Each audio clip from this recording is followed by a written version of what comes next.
We have an excellent conversation for you today. We've got a young guy, just joined our team. He's got a variety of skills. He finished raising support. He's excited to be with us, and we're excited to let you hear from him. That's right. He actually just studied engineering management and intercultural studies. So his background isn't traditional missions, but we look forward to talking today with Brian Jackson. My name is Mike Tapia. And I'm Cody Hall. This is the Go and Send podcast.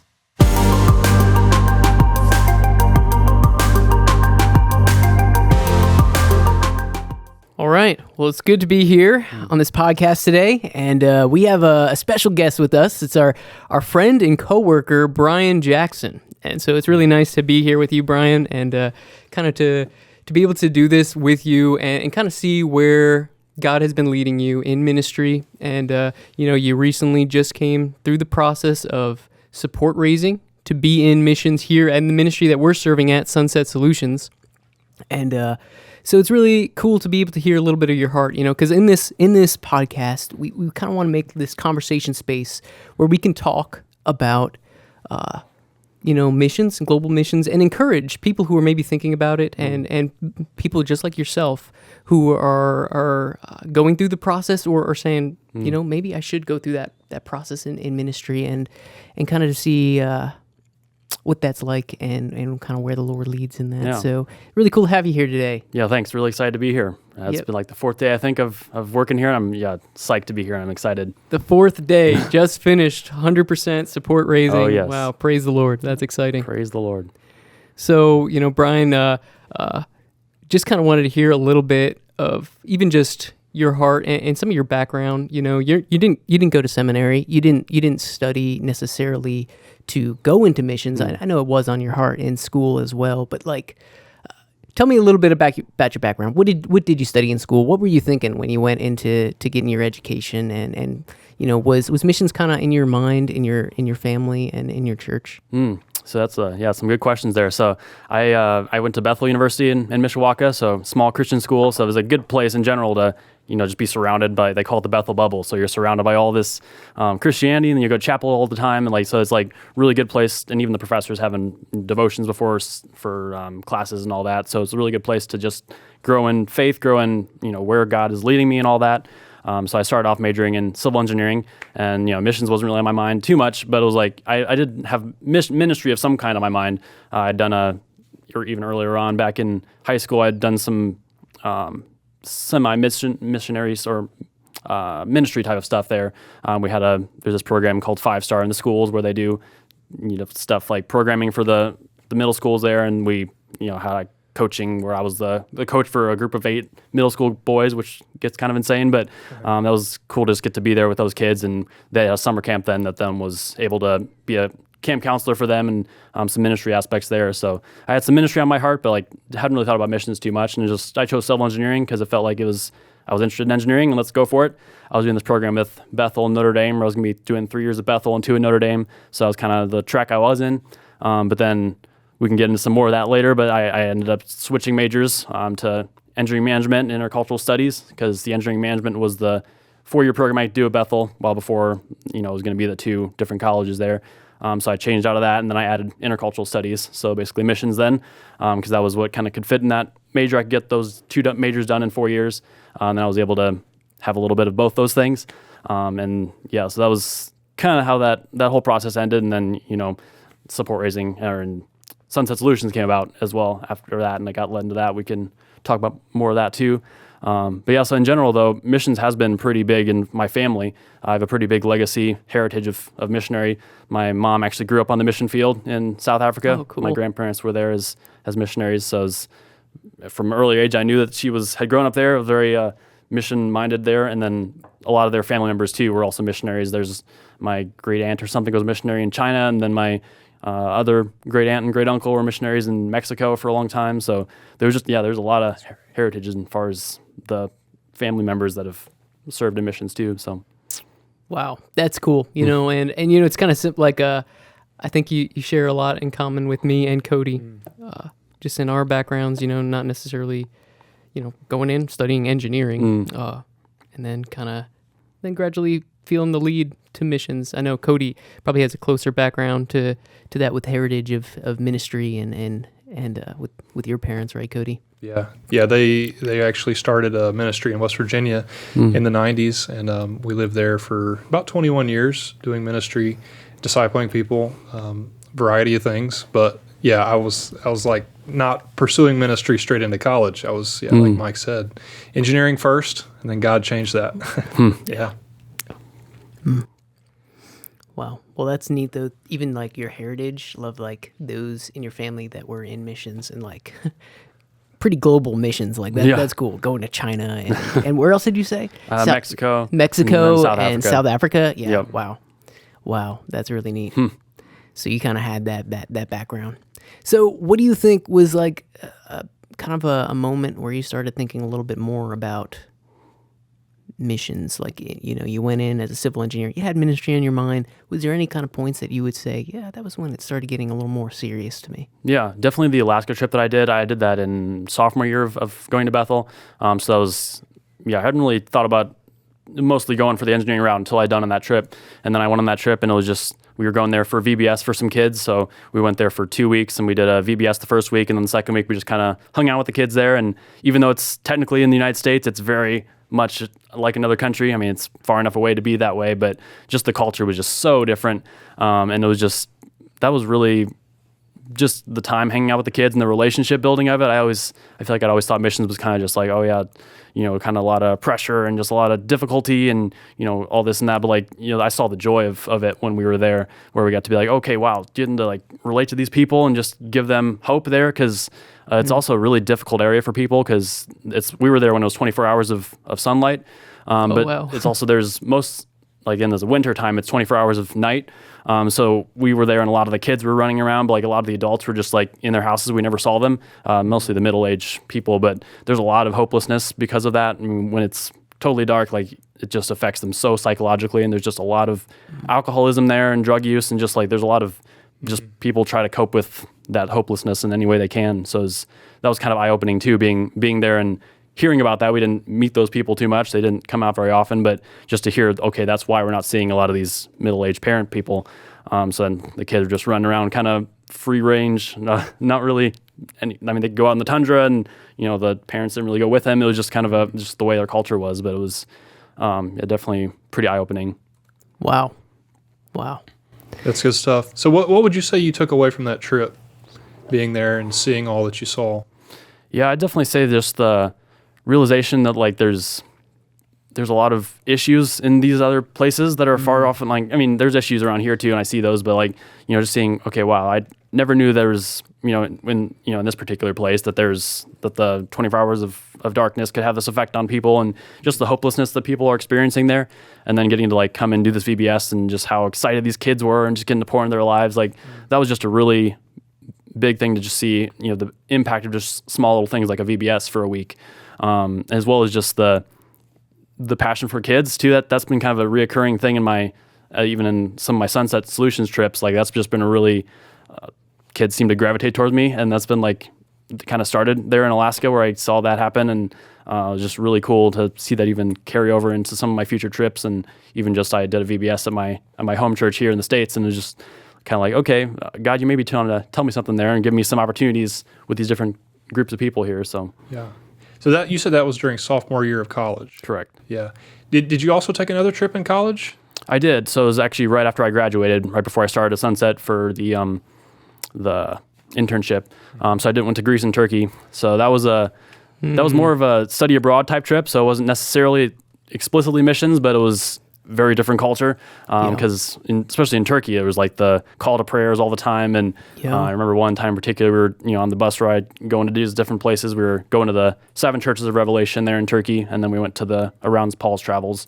So I was doing a lot of lectures on the bus and all that. But on one of the bus rides, we were like a 2-hour bus ride, and we saw like 100 mosques along the way. Wow. So just like very culturally, like it was very like Muslim in that area. So it's something I'd never been in any area like that before. Like even in, up in Alaska, they had their church there, and it was very a Christian village. A lot of the villages there weren't explicitly Christian. But this was like the most Christian one. So I'd never been so far out of my range of people that always believed the same thing as me. So it was really crazy to see that. But even getting appreciation for that culture too. Like as they had the call to prayers playing all the time, and it's like, wow, these guys, they pray all the time. And like, that's, I don't pray that much often in my faith and everything too. So it's just pretty eye-opening to get an appreciation for what their culture is all about and all that. Yeah, that is, I know from an experience I had in Turkey as well, like that just really is eye-opening when you see that, in America, I think, there's a large Christian influence, even if there's those around you, right, who are not saved, we know that. But like in a culture where the influence is just so dominantly non-Christian, like dominantly Muslim, it just kind of is eye-opening. Like, wow, this world is a lot bigger than my little place in the U.S. and my little hometown. It's a lot bigger, and there's a lot of people out there lost without Jesus. I know that was a big, eye-opener to me when I was there, thinking like, wow, I'm like looking at it. I was in a city of Samsun in Turkey, looking at that and thinking, well, there's like 1 million plus people in here, and 98% of them don't know Jesus. It's like, wow, that's huge. So I could see that being really influential in your life. Yeah, it was definitely very profound, but I think in seeing that they're lost, but even just not just writing them off because of that, I was just like, really, wow, these are people. Like I feel like I'd thought of some of these other religions and all that, and it's just like, oh man, that's so wrong. I know, but seeing like, okay, wow, these are people that need the love of Christ just as much as as I do, and they need this relational investment in them. So that was kind of really cool to just get a heart for those people. Then I guess that would be what I was doing there. So going back a little to your Alaska trip, like what actually like started making you think that was a trip to even go on before you even took that trip? Was there like people saying, hey, you should try this, or what was going through your mind even to make that decision? Yeah, so it was basically, they have these every other year, or every year, I guess, they have a trip, and the Alaska trip was every 2 years a trip, and I did call them task force trips, and it was just something I wanted to do in college, just wanted to try to get as many experiences as I could, and I'm just like, okay, wow, this seems pretty cool, and that was the one for the particular year that I was thinking of going on. So it's kind of just, they were talking about it, and like, it sounded interesting to me. A lot of them were more focused on a particular major. I'm just like, oh, this one was more, I'm feeling passionate about ministry, and I was always really passionate about relationship and discipleship, and I'm just like, well, VBS and spend time with kids, sign me up, that sounds fun. So that was kind of where that was coming from, because that was always been a big passion of mine, of just, loving to get to spend time with people and hear people's hearts, and so it's what I got to do there with those kids. So that's cool. Wow. Another little piece of your story that it kind of makes me think, like, what was going through your mind is because when you changed your major from civil engineering to engineering management and intercultural studies, why did you choose intercultural studies? What was your reasoning behind throwing that in there? Yeah, so that one was a little bit of a smaller major, so it was like because I wanted to be able to get done in 4 years. So that was kind of what got me into that, because the other option would be Christian ministry, which was like all the pastors and all that. So that's a pretty big major, and you got to do, an internship as I ended up doing an internship as a pastoral intern, but you have to do, a lot more with that one. So that wasn't going to fit in with the engineering stuff that I'd done. So I was just kind of like, okay, something ministry, here we go, let's do that. And, it fit pretty well with I think I got credits from the Alaska trip as well for that major too. So just worked out pretty well. I think God just kind of, yep, here you go. This is just felt very natural. Once I decided to switch, that was a big, long process. Took me a whole semester to decide that. But once I got there, kind of, we'll just add that major, and it all ran pretty smoothly to get it done in 4 years. So neat. Kind of just fit in there well. Yeah. Wow. That's good stuff. So then, like, you came to do an internship at Sunset. Was that your junior year, senior year? How did that fit into the college picture there? Yeah, it was right after my senior year. So after my Greece and Turkey trip, I came back and did that. So it was, basically, I'd actually taken a field trip to Sunset my freshman year. So that was kind of that's my first introduction to it. And when I came here, I was like really excited. Like, this is actually really cool. I really liked the environment of it, I remember. But then it kind of went right out of my mind, because I was a civil engineer at that time, and that didn't really fit quite as well with the majors here. So I was looking for other things, and so totally forgot about it basically until I was getting close to graduation, and I'd switched my majors, but I really had no idea what I was going to do with that, because both of those are pretty broad. Like, it could be anywhere in missions or anywhere in manufacturing, and I was like, what on earth am I going to do with these? Because civil engineering, you learn the practical, tangible skills to be a civil engineer, but these were both very broad and didn't have as many tangible skills that I learned. So I was trying to figure out what was going on. But then my engineering professor at Bethel there, she's actually on the board of Sunset Solutions. So she was like, hey, check this out. Literally, everything that you are doing with your majors and right in the hometown you grew up in. And I'd never even heard of it before the field trip in freshman year. But then, I remembered that I really liked that in freshman year. And it was just like, all right, God, there was like no other options. And it was like, okay, God, you just made it really clear. That was probably way more clear than it was when I was switching majors. That was like the big decision, and God just made it easy for me at the end there. So that was really, really cool to see. Okay, God, this is very much your will, very much your calling. That's good. It sounds a lot similar to my story, having graduated from Cedarville, like doing the internship after graduation, and that wasn't what all my other friends were doing. They already had jobs, so wow. I felt really bad. You're like, oh no. But this was clearly, very similar to what you said. God's will is very clear. I had complete peace about it. Yeah, it's powerful. That peace is a powerful feeling as you feel God leading you into this course. Course of action. Absolutely. Yeah. Wow. So the Lord's leading you, and then eventually you end up here. You're doing an internship at Sunset, and kind of what's going through your mind when you're here for that summer? Like, what was kind of your feeling being exposed to the ministry here, and maybe even share a little bit, about Sunset Solutions. Even why was that a ministry that even kind of interested you in that? Yeah, I think just the interest of it came freshman year, and it was like that kind of as soon as she mentioned it, I was like, oh yeah, let's do it, because I really, and everything about the ministry besides like where would I fit with my major was kind of cemented there in freshman year. So I think just the very unique way of it being local. I felt like if I was going to be doing missions of some kind, God was really calling me. I felt like I was really passionate about the stuff around here too. Like a lot of, I've homeless ministry and things like that I want to be a part of in local, right here where I grew up in basically. So I was like, okay, I can't do missions. That's like, I don't feel like God's calling me that way. But then to see, okay, wow, there's something missions focused and also using engineering, and like both those things together is a very unique sort of thing. So that was definitely a big, unique thing that drew me to Sunset for sure. Yeah, I know. I mean, I think probably all of us here at this table are pretty similar in the sense of like, going into engineering, maybe didn't necessarily see how engineering fits into missions. Yeah. But then realizing, okay, Sunset Solutions with the mission of providing technology-based solutions to advance the gospel worldwide. It's like, whoa, I could actually use engineering in ministry. That's so neat. Yeah, I know that was definitely eye-opening to me to think, wow, like I could do that. And really in missions, there's needs for so many, like, globally. I mean, there's just lots of skill sets that maybe traditional, like you don't necessarily think of as traditional missionaries, but like, wow, there's real need in that, into it to kind of get the gospel out there. So that's pretty neat. Yeah, absolutely.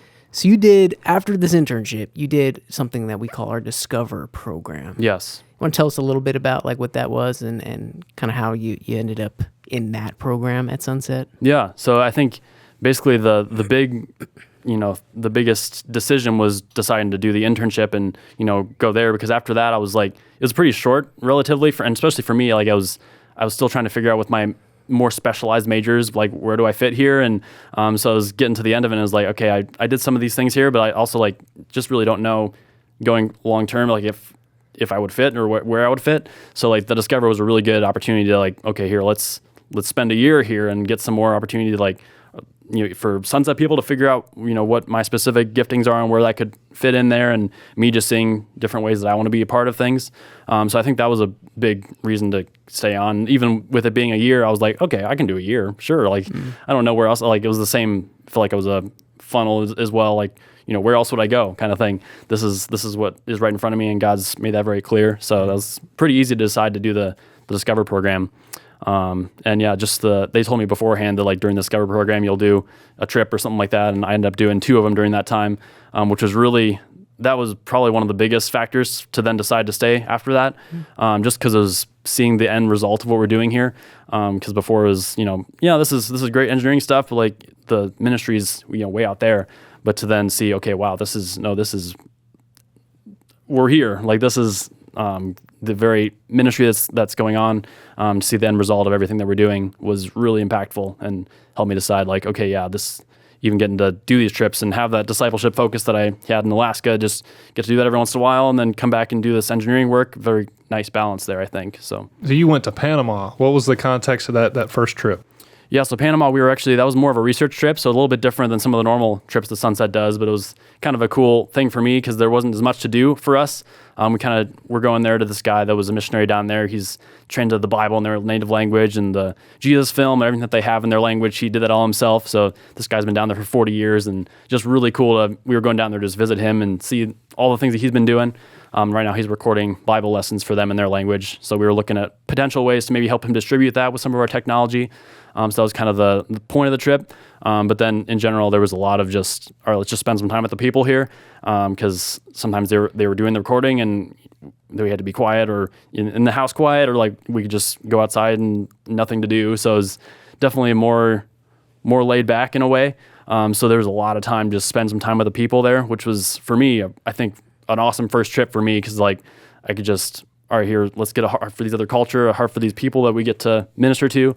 And yeah, so a lot of kids. I was like the same thing from the Alaska trip. They're like, kids were just like all the time around me, which was pretty crazy, especially since they only spoke Spanish in their native language. So it was like my 2 years of high school Spanish were really coming in there, just try to survive. But it was really, just being a humble learner like that too was also just super impactful because I was like, wow, okay, takes away, notches down your pride a little bit when you're just like, okay, I sound like a total dumb person because I'm just like, can't say this. So didn't you also do a little testing for a couple of our Sunset Radio, and then did you do some Wi-Fi hotspot stuff too? I think we may have taken Lightstream or something. Yeah, we may have taken one of those Wi-Fi hotspots, and then we did some Sunset Radio testing. So that was because it's particularly hot there in Panama, even more so than some of the places in Africa we send the radios. So we took the radios to just kind of set them out there and bake for the day to see if those would fail because at the time it was something that was we ended up fixing things because of some of those tests we happened there. And it ended up being we needed some additional testing. So when we got back to Sunset, I was testing it by like putting one in an oven, and it was kind of some fun stuff that came from that trip too. Of like, okay, we need to be a little bit more intense here, so let's stick it in there. Nice. Get the engineering tests in. Oh yeah, that was fun. And from my understanding, that Panama trip, it wasn't like you guys were in a city. Like no. Guys, like what was the description of like getting to that place that you were doing ministry?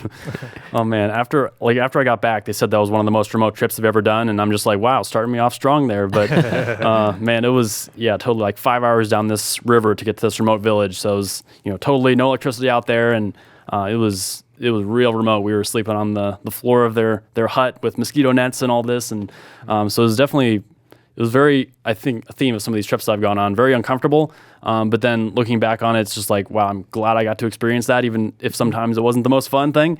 Yeah. But it was just such like going to where the people are actually at. Because we flew into Panama City, and that was where there was a lot of hotels there because they're going for the Panama Canal and all that. So we saw these, big hotels, and then we like started going down and on the bus, and we were getting remote, and then on the riverboat, and like, okay, this is where the people live, not in the city most of the time. So that was cool to see, okay, wow, we're going to actually spend time with the people as opposed to, oh yeah, we'll just stay in the nice place and just kind of do our thing here, and then we'll go back to our, I love that emphasis on going where they're at. Sunset, we do all of our work through partners. Yeah. And they're in the context God has them in, wherever that is. He's called them to work.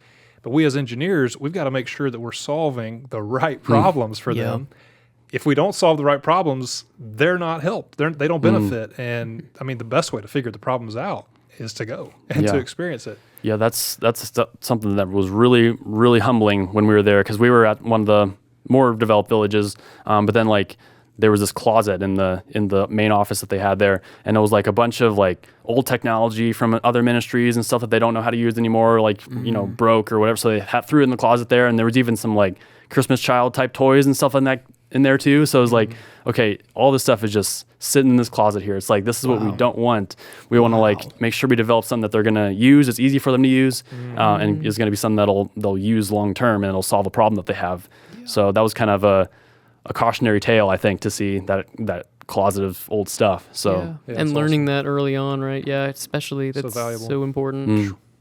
And you think about the idea of the partnerships, being on the ground, seeing the context, learning from those who are serving in those contexts more, because here in the U.S., we get to be able to help with these ministries, but but we don't know everything that's going on. So Yeah. like meeting this guy, was he like a pioneering like Bible translator? Is that who the guy is that you were serving there with? Was he like creating the translations? Pretty much. He actually like also worked with like, because that wasn't even like written before, so he like helped make their written Bible, and then he got it into the audio, and then he got like, so yeah, this guy just did like everything over the 40 years he was there. So it was just really like, that was another thing, just to be so humbled by, okay, and he knows Spanish and their native language and English and can go back and forth between all three of them. And it was just like, wow, this guy is, just on fire. And it was cool to just see his passion for those people there. That's amazing. That's a really cool experience to have in ministry and being able to see that. And that wasn't even the only trip you took that year, right? What was the other trip that you took? I know it because I was with you, so I kind of was there with you. But yes, yeah, Tanzania. So that was another really cool trip in the sense of get the other side of things. Of this was very directed.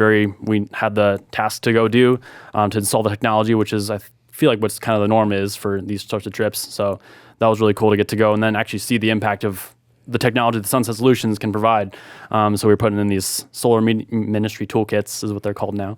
And yeah, just having the solar panel goes to the battery and the lights and the speakers and just this whole system in there was just really cool to see just how impactful that could be for these churches that were, through dried up riverbeds to the remote villages there really out in the middle of nowhere. So to get to see, okay, wow, there's a huge impact in these places, especially like even the lights, I think was probably the biggest one that we were seeing and, running a light into the pastor's house across the way and that they didn't have any lights out there in the middle of nowhere.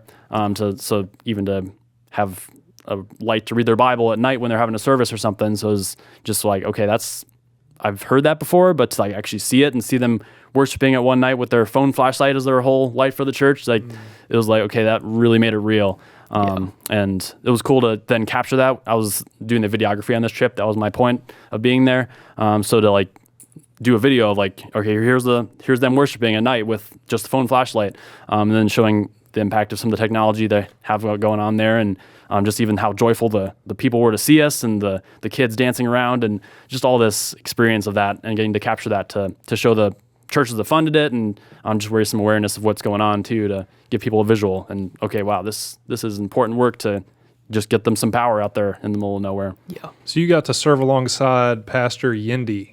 This guy, I met him in 2018, spent some time with him. What was Pastor Yendi like? It was like he was just doing all types of stuff. It was like that's the thing. Probably one of my big takeaways from that of the idea of that there's already ministry going on in these places. Like it's not okay. Sunset Solutions, we're going to come in and solve all the problems, and we're going to do it all. Like the God's already doing stuff with these people and these places. I mean, because this guy, he's just all this stuff. He's like planning all these churches that we were going to visit, and pastors a big church, and has the school for orphan children we visited, and then like the medical clinic he's getting ready to start, and like the water pump stuff like you did there, and wants to start a radio station too, possibly, and just tons. Like it's like, man, he's had all this stuff so holistic.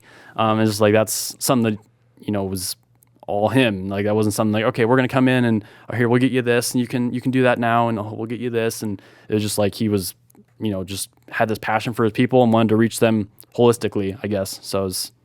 Yeah, just powerful. So our role there really is coming alongside him in the work he's already doing. Yeah, that's good. 100%. I think being on that trip with you, Brian, it's impressed on things that you did that are outside of your comfort zone. Like, you're going in, you have knowledge as an engineer and some technical background, and then you're in there. First off, you're filming. That'd been outside my comfort zone, but you did really good at that.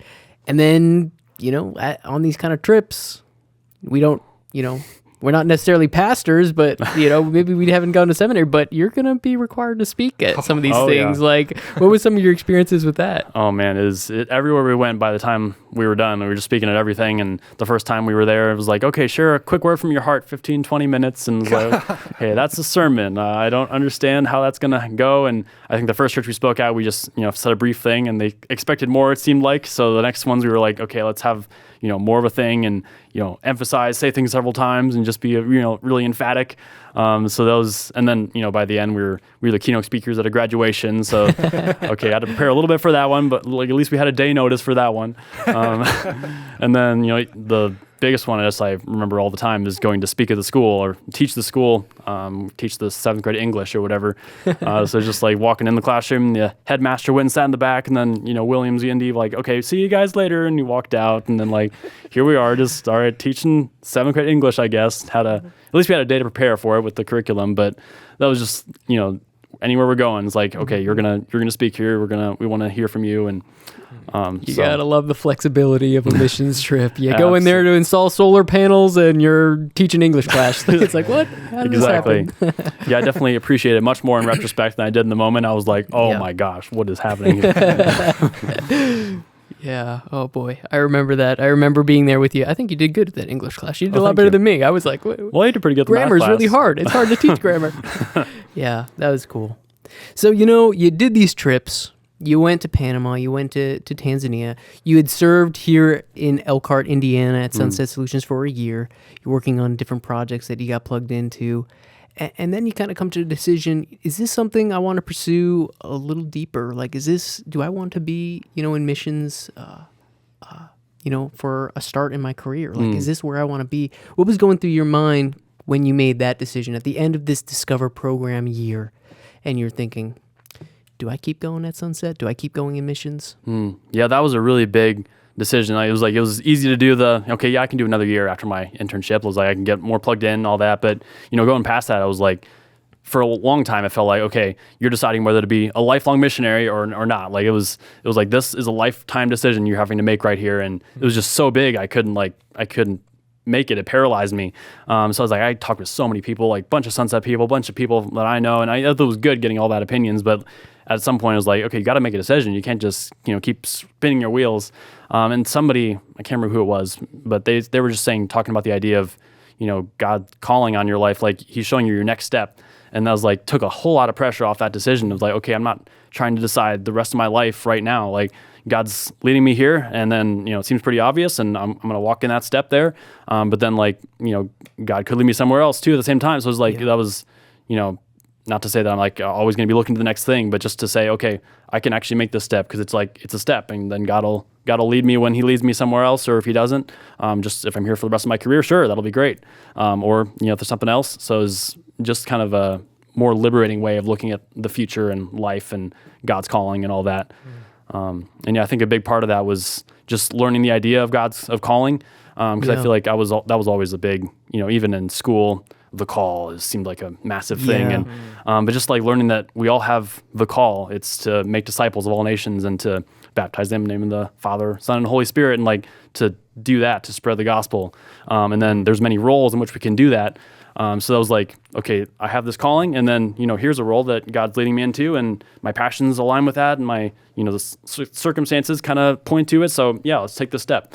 As opposed to freaking out like, is this the call, the one thing that God's calling me to for my life? So it's like, that really was a very lengthy process toward the end of my apprenticeship or the end of my Discover program, where I was seeing, okay, yeah, that's learning what God's call is, and learning that it's not like we're trying to find the blueprint for our life. And, if you get it wrong, oh boy, everything's going off. So it was just really, really powerful just for spiritual growth and in general, recognizing, okay, yeah, I'm follow God as he leads, basically. Yeah, I think that's an interesting point too, because I think so many people, especially coming out of college and going into like your first steps in career, you're thinking like, oh man, this is the decision for the rest of my life, But keeping your eyes fixed on the Lord and taking one step at a time and just saying, Lord, where do you want me right now, and how do I serve you to the best of my ability? Where you put me right now. Yeah, I think it's true. I think you probably face that all through life too. Like there's always decision points, and you're just like, okay, Lord, but where do you want me right now? And just following after him. I like that. Yeah, thank you for sharing that, Brian. I think that's a meaningful, helpful perspective. Yeah, it's encouraging to me because I do want to know 15 steps ahead. That's kind of my personality. But I think, what you've said, and even just what our pastor preached on this past Sunday, the idea of walking in the Spirit being taking just that next step that the Lord has for you. He's not going to tell you 15 steps down the road because you don't need to know. And you need to know what the next one is, and he'll prove himself faithful and answer that question for you. I think That's it's good. even more prevalent here in our engineering mindsets. I know for me, it's like, okay, I need to know these plans, my 5-year goals, my 10-year goals, my 15-year goals. Exactly. But Need to have the blueprint for my life, the Yeah. CAD designs of my whole entire life, and have it Yeah. all laid out. But yeah, and not knocking those things. It's good to plan. Yeah, for I'm sure. very partial to planning. I enjoy Absolutely. planning, but knowing, the Lord is sovereign and just trusting Him with each step. Mm-hmm. Yeah. So like once you made that choice, like, okay, I think the Lord's leading me here. I'm going to pursue full-time ministry. Obviously, support raising is a big element of that. Yeah. Yeah. What were you thinking about support raising kind of before you launched into that process? How were you thinking about support raising? Yeah, so it definitely, one thing, we did some support raising for my Discover program, so that was helpful to have some. Like, we went to a training then, they sent me to Colorado Springs where they had a training for new missionaries and that type of thing. So training you, giving you some tools of know how to do things well, and I ended up doing 4 months of that support raising before my full-time support raising, which was a year. So it was had some good, biblical ideas put in my mind and all that, and some good perspective. But I'd still feel like at the beginning of that year-long process, it was kind of a necessary evil is what I felt like about it. So this is like, okay, we'll get through this, and I know it's good, and we're having people partner with us, but it was still just kind of like, it felt like, okay, I'm just gonna get through this to get to the actual ministry.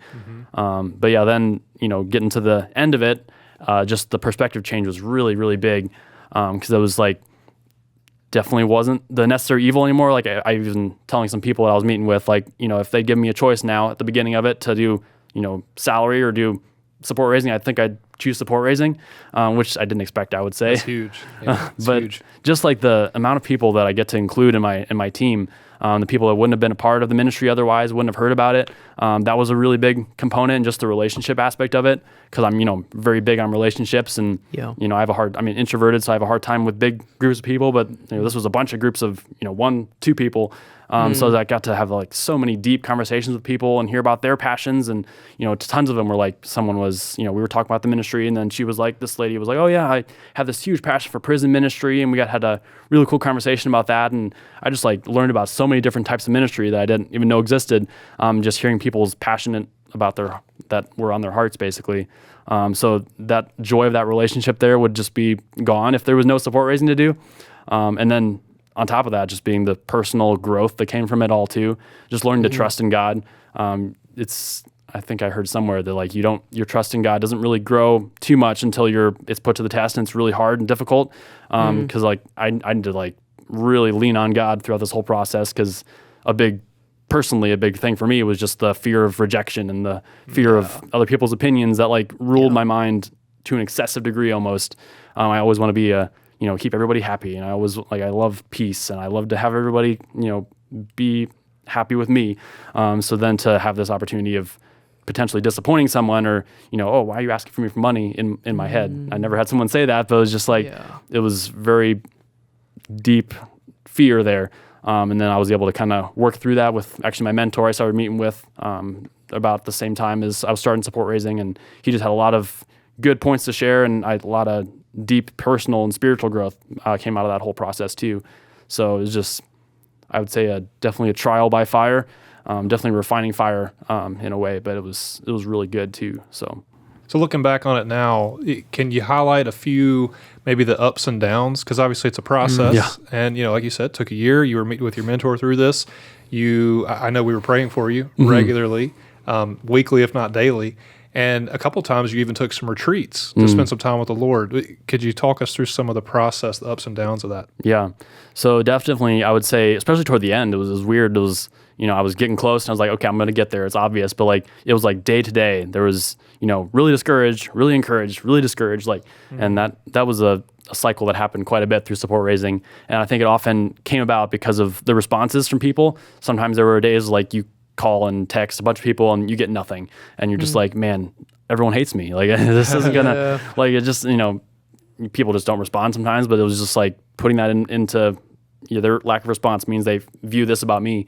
So that was, that's why it was discouraging, as well as just, okay, nothing's happening. And my coach is like, okay, why isn't anything happening here? And, but then like, there's days where like, okay, I had like everybody respond, and like have appointments scheduled out for 2 weeks, and just like, it was awesome. And then another week, like, so it's just like, very up and down as far as just, how many meetings I could schedule basically.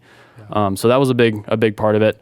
as far as that. And then even just I think it was definitely a spiritual battle too. So it's even sometimes it can be, even when I'm doing well, it was still like I got hit with something, just, discouragement that came out of nowhere. I'm just like, oh man, is this even the right thing for me to be doing? And just, doubt about like whether I'm doing the right thing. So it was definitely a very big spiritual battle, because obviously the enemy doesn't want this type of stuff to happen. So he wants to discourage as much as he can. So I definitely encountered that. And then the prayer support from other people was another reason why I ended up appreciating support raising more too, in the sense of like, okay, even if people can't financially support me, like this is a spiritual battle and I need their prayers. So like the prayer supporters are just as valuable. And that like, it really made it not like a marketing thing where I'm like, yes or no, can you support me? It's like, how, like, can you just get my newsletter or prayer supporter or do financial? Like it really made there be there's some way to partner whether you can support me or not. So it took off a lot of that pressure in a way too. That's good. I think too, in support raising, I don't know about your background, but for me, I grew up in church. I went to a Christian university. I had lots of, I was in a Christian bubble for sure, but support raising and like what that meant, that I really had no clue until I decided to even do an internship here and realizing, oh, people actually do this. What is support raising? What does that entail? And you had a little bit of experience, I guess, with maybe even with your Alaska trip, I'm not sure, but maybe you had some background, going into that. But how did you like even wrestle with the idea, like, what is support raising? Like, what does this mean? And like, did you have to wrestle with it biblically, or like, was there anything that you had to kind of to even understand what is support raising? Yeah, I was definitely. I mean, I did a little bit of that with my Greece and Turkey and my Alaska trip, but both of those were just like send a bunch of emails, and that did it for me. It wasn't very much. Looking back on it now, it felt like a lot at the time, but definitely with this, it was definitely there's a lot of trying to figure out, okay, how does I do this? And, even sometimes when I get some training from people, okay, how do I make that my own and, come off as genuine as opposed to just parroting off what people tell me to say. But I think the training that we went to, that I mentioned from Colorado, was really, really helpful, because they had very practical things. You're, giving your presentation to each other and just very tangible things. Okay, I can apply that and use that now. But definitely the biblical basis was also really helpful, that they went through that in the training we did before we actually went there, and that was just super helpful to see. Okay, wow, there's a lot of support for that in the Bible. Like the Levites was one example that came to mind of they lived off the support of the other people in their village, and they ministered then to the people through the temple and all that. So it's definitely a big part of the Old Testament there. And then even seeing Jesus was living off the support of some of these wealthy women that were supporting him, and so that was helpful to see. Okay, cool, Jesus was doing that. So even the disciples then, he sent them out 2 by 2, and then they went and were going to houses, and they like lived in those people's houses, and didn't even take a robe for their back or whatever. So it was like, that was another thing I hadn't seen that before in the Bible. And especially the one that really got me though was Philippians. That was one of Paul's supporting churches. And like he says a lot of stuff in there that now I can't read it the same anymore. I'm just like, this is a letter to supporter, and I do these every once in a while. And like he's saying, you're just as much a part of the gospel as I am. And that was something that I just hadn't understood at all. So to see, okay, wow, Paul's doing this and he's getting support from them, and that added a lot to the credibility of what I'm doing too. So I love that Philippians 4, I think it is, where he says, I'm not seeking the gift, but I'm seeking the fruit that's accruing to your account. That's the eternal rewards and the partnership that comes when someone prays, when they give. Yeah, it's awesome. Yeah, so that's like, that made it easier to do the support raising too, of like, I'm not asking someone, give me your money. It's like, I want to have this go to your account in a way. So it's just like, that's, really helped to the partnership aspect of it really helped with that. So, and like God has called you to do this thing, God has given you a vision for this and inviting them into that and joining you in what God's doing. I mean, that's beyond all of us. Yeah. It's bigger than all of us. Yeah, I think, the scripture is really impactful, as I was studying that too. And I think like a general concept, I remember the training that I went through just kind of talked about this concept that, as you're seeking the Lord, to raise support, you're asking him, you're praying, you're saying, Lord, if you want me in this ministry, please bring alongside those people that would make this possible. We, resources aren't limited for you, to the Lord, right? We know that. And then it clicked too. There's people out there praying, Lord, I have these resources. Where can I use this for your glory? Like, where can I put my resources to, everything you've given me, I want to be giving back, and realizing like, wait a second, that's right. As the church, we're all praying, right, and seeking the Lord. And so when you're making that ask, you're actually even maybe providing the opportunity that person's been praying for. Like, they're like, Lord, where can I put these resources? Brian just contacted me and he said he wants to meet and he wants to tell me about this ministry. All right, Lord, that's all right. That's a sign, right? Or, there's that reality too going on in the body of Christ where it's not just this sales pitch, here we go. All right, let's see, hit this kosher. It's like we're all seeking the Lord and then, through that. Yeah, absolutely. I had that happen a couple times, actually, exactly what you're saying. There was one guy, a friend from high school, and like I haven't seen him in, a long time, but then like we got together and he was just like really excited to like meet up. Like I didn't really realize it was going to be that good of a connection, like good of a reconnection. And then like he told me later though that like he'd been praying, like what you're saying, he was praying about someone to support, and like he's like, I impacted him a lot as well as far as some just getting to be a witness to him there in high school. And then like he saw me, want to meet, and he was just like, oh, there it is. Yeah, I'll give to him definitely. So it's like exactly what he was praying for ended up happening by me meeting with him. So that was just a really crazy. All right, yeah, I couldn't have planned that at all. Like that was, I wasn't sure how that was going to go, but like it was exactly God just ordained that to happen basically. So that was really cool. Yeah. And I love the initiation, like the intentionality with it, because very few believers today are being approached by ministry workers and directly one-on-one and asking them to join them in what God's doing. I mean, that is a privilege. And oh man, when you come across people that have been praying and wow, that is, it reinforces for you that, this is what God wants me to do. Yeah.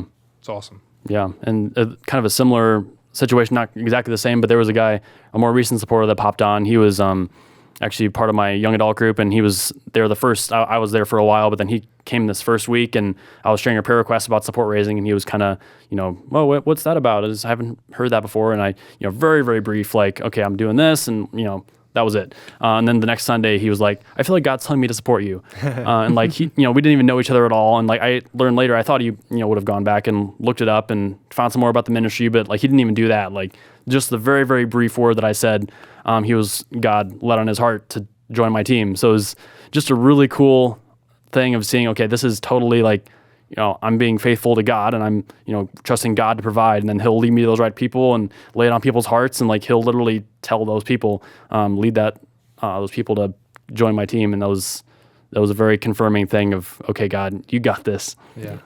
Yeah. It's good. Wow.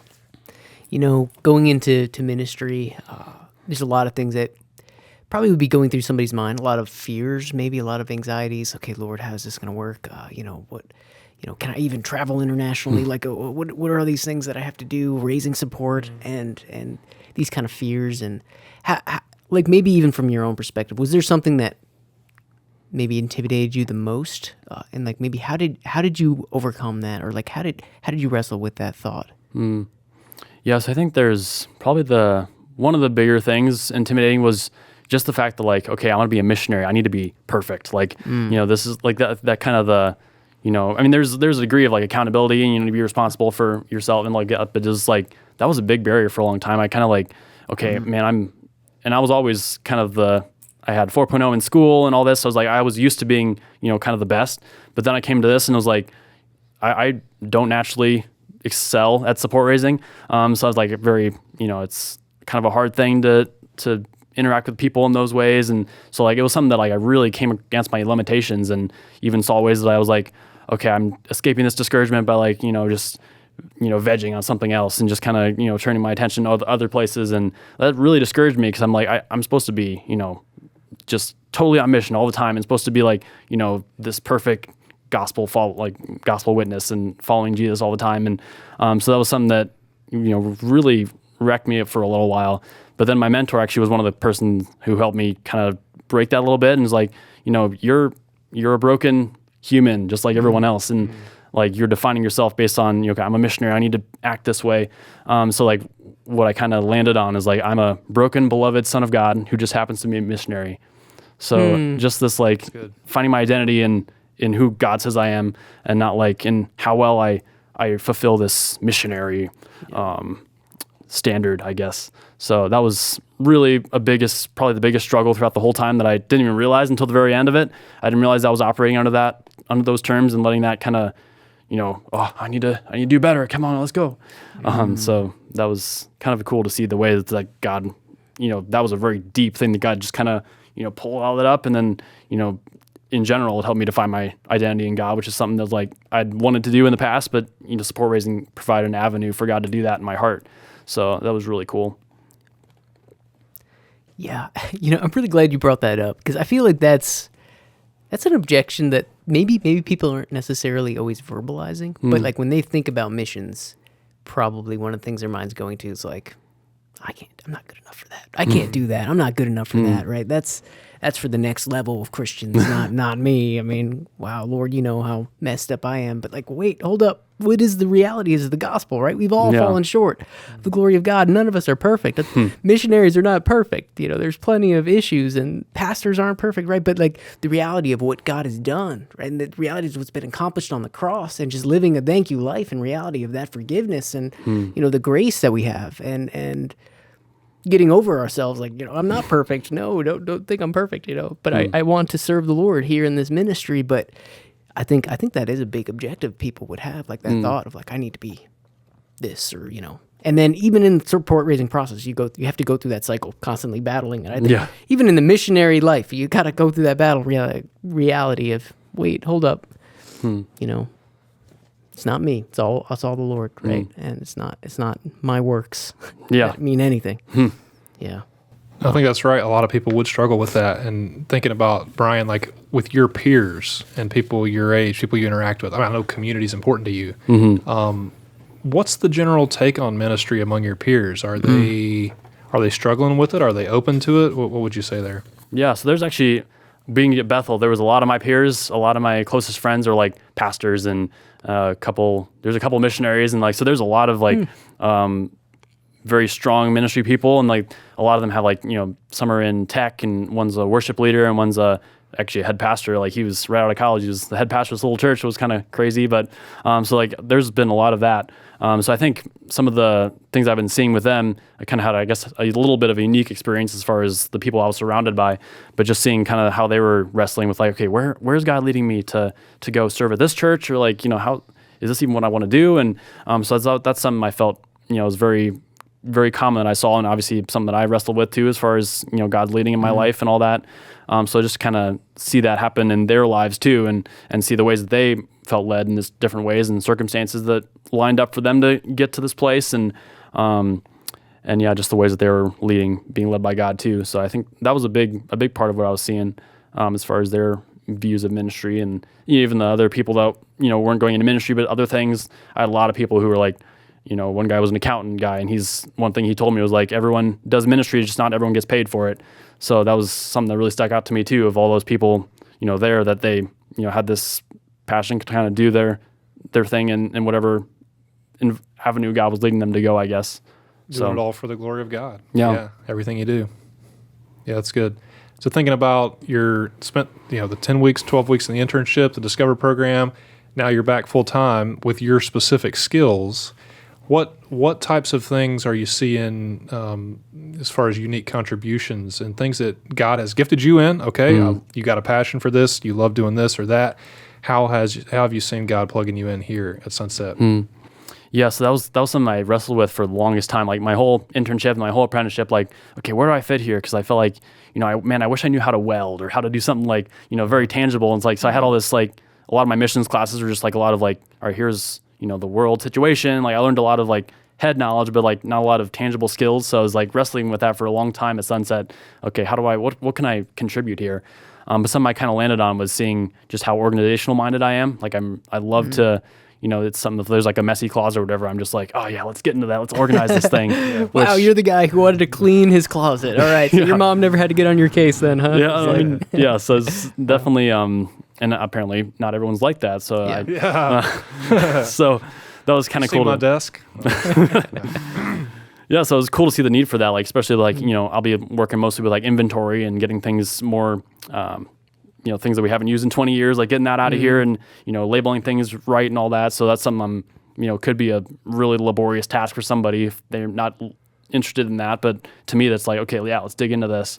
And then I love spreadsheets, so I've been doing a lot of that type of thing too. I spent, all day yesterday digging into a spreadsheet and having formulas on that, and that was really fun. So it was cool to see some of these things that like these are needed here, some of the organizational aspects of it to make things more efficient. And that's kind of the whole point of my job in a way, kind of a project manager-esque role.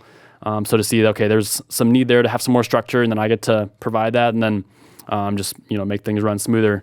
So that was cool to see that, as well as just to see, on a totally opposite spectrum of it, there's story writing potential. Like I'm on the writing team and get to be a part of that, as well as doing the videography, like I mentioned, from Tanzania. So I'm also very artistic, creative minded too. So I get to do, some of this technical engineering stuff as well as the artistic, creative side. So it was like, God just kind of, here you go, boom, all that stuff, you can do it, all here. So it's really cool. It's another confirming thing, I guess, as well.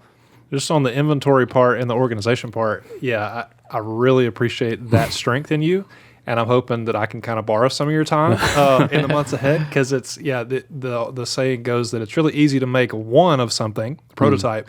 It's really hard to make 1,000 or 10,000 of something. So trying to scale up some of these solutions we're building and shipping, the processes have some holes in them. So hoping you can kind of fill some of that in. Sweet. Let's go. Yeah, there you go. There you go. All right. You got a new job here. Brian, you just started a couple of days ago. And so I think everyone's looking for your attention. So you're getting more jobs every day. It's like, wait a second, how are we going to do all this? Yeah. But I like how you offered the unique skills that you have. It kind of points to the reality of the diversity of the body of Christ. Even within one ministry, there's some diverse giftings that the Lord is using here. And then take that across the whole church, across the globe, right? There's different ministries and different people and the way the Lord is using people with their gifting sets. Us right here at this table, we all happen to be a little bit technical, a little engineering, but not everybody is that. Not everyone has those giftings, but even still in those giftings, right, the Lord can be using that. And I like how you pointed that out too, that everybody's doing ministry, not just some just aren't getting paid. So the reality is, wherever the Lord has placed you, you are a light for the gospel. How can you be reaching the people around you? And but there's a lot of really interesting opportunities to do that around the world too, that I think many don't think about. But yeah, thanks for offering some of that. Yeah, for sure. Your perspective. I think a lot of people in maybe our generation, I'm a millennial. You're coming in at a Gen Z, but I think that some of this younger generation maybe just don't necessarily think about missions or understand it, or maybe they do and they just have some common fears that come up. Like you kind of mentioned, a lot of your friends are in ministry actually, so you were surrounded by those who were going in to become a pastor or becoming missionaries. But do you kind of have a feeling for like what do you think a common objection is that people would have to missions, to ministry? Like what would be your perspective on that? Yeah. So I think particularly in missions, the support raising aspect is a really big kind of, I just want to go and get a normal job and, get a normal paycheck. So I think that's definitely one thing with specifically missions that would come up. And then I think also with the ministry, just the idea of like I don't know if I'm that good of a Christian kind of thing too. So I was like, I think definitely kind of a dual thing of that.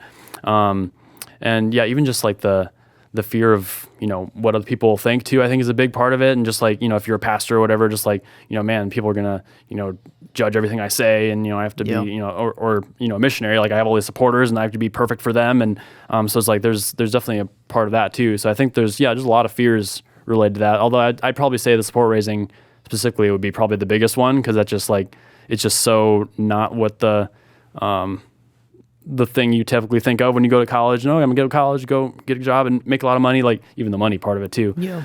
So it's just like, that's kind of a big thing. So I'd say that's, and I mean, like I've talked about, like that's something that there's a rich joy to that, as well as the fact of, it's been a really cool thing to come out right out of college and doing, because I feel like it's easy to come out of college and be like, okay, cool, I'm gonna go make a lot of money and this will be what I'll do. And it's like, then later on you kind of come back around, okay, I notice what's really important, but like right away I'm feeling like, okay, what's really important? What's gonna last? What's gonna be fulfilling actually? So that's something that I've kind of gotten to see on my trips to Panama and Tanzania, and seeing like, wow, this stuff, like getting to commune with these people, like this was just like life-giving, fulfilling. And that's something that, maybe that wouldn't be the case if I was just, going off and doing something else, and, it'd be fun, but it's like, that's, I'd take a while to actually realize, okay, that's not what life's all about. And that stuff's not going to last. So I think that's what I've really kind of come down to, of seeing, okay, wow, this is stuff that lasts, basically. It's interesting because you kind of came in the same way Mike and I did, like right out of college. But we have a number of folks here on our team that came in out of industry. And we've got some engineers that built satellites. We've got some engineers that did a variety of electrical development, all kinds of stuff, even RF, radio frequency type work. So yeah, that's encouraging to hear. I think figuring out that God can call you at any stage and can use any number of factors to influence you to consider ministry. I think listening well to him and understanding wherever you're at in the journey of considering ministry, taking that next step, just the next step. You don't have to be discouraged and sad about the past. You don't have to be worried and anxious about the future. It's just looking at where God has you right now and what's that next step. Well, Brian, we've been having a really good conversation, and time is keep going. Obviously, we only have a limited amount of time. We could probably talk here forever. But I think in kind of like a closing thought, what would you kind of think, or what would you say to like encourage somebody maybe right now who's just thinking about ministry, thinking maybe it's really early stages in their mind. Maybe they're not really sure what that involves. Maybe they're taking a little bit more of a serious step at it, and like, how do I make that move? What would you say to encourage somebody in that position right now? Yeah, I definitely say just the paying attention to the passion that God's laid on your heart, because that's the type of thing that like I've seen a lot of my friends have gone into ministry, like they had this passion for youth, and they was like, okay, I want to be a part of this, and like it was a burden on their heart for the youth and to be a part of that ministry. And then like, for me getting to go on these trips and seeing like get a burden on my heart for these people we get to minister to, and okay, that's something I'm passionate about, relationship and all that type of thing. So I think that's a really big piece of it, of just like paying attention to that passion that God's laid on your heart, as well as like the opportunities and everything, and the circumstances that come about, because that's another way that I found that God leads pretty clearly sometimes. And that was like the circumstances or the opportunity of the Alaska trip really cemented that in for me. And then the circumstance of like, okay, here we are, and the circumstances seem to be lighting up for me to go right to Sunset here, and nothing else seems to be popping up here. So I feel like I'm called to kind of stay here. So that was the type of thing too that kind of that circumstance was a way that God used and spoke, and I got to talk to other people too, and what their opinions were. So I think in general, that's being one of the biggest concerns I think for people coming out of college or whatever, is like, where is God calling me? I think that's something to really dig into, because that's a really big concern. But then to just look at these things that God's using to lead in different ways. So I think that's probably a big one. And then I think probably another one of the bigger ones is just to not let fear drive you. Because that was when I was thinking about support raising and all that, of serving at Sunset, and I was like, okay, everything is great. Like if this was a salary, I would do it. But aside from the fear of support raising. So then it's like, okay, so should I go where kind of God has led me here, or just, is there any other option that's not fear? So I think that's, somebody had said, like, don't make a decision out of fear, make a decision out of, where God's leading you. So I think that's a really important thing to consider. And like, that's, where a lot of people can get hung up with going into ministry, missions in particular, of doing the support raising aspect of it. But like, if the only thing that's holding you back is the fear of support raising, then like, trust God that he'll provide. Like that was something that I had to, okay, I'm going to just put all my chips in the basket and trust that God was going to do this. And he did, and just walk into that. And then, that's where the fulfillment comes from of, okay, I didn't make this decision out of fear. I was trusting in God, and then, a lot of good came from that. So I think that's probably the two biggest things, and just letting God direct the steps as you walk boldly in where he's leading you, I guess. Amen. Thanks, Brian. It's a privilege to be able to serve with you, man. And I'm really glad to have you here, and can look forward to continue working with you. And thank you so much for sharing today. Yeah, I really appreciate you, Brian. Yeah, thanks for having me on. Sir. Appreciate it.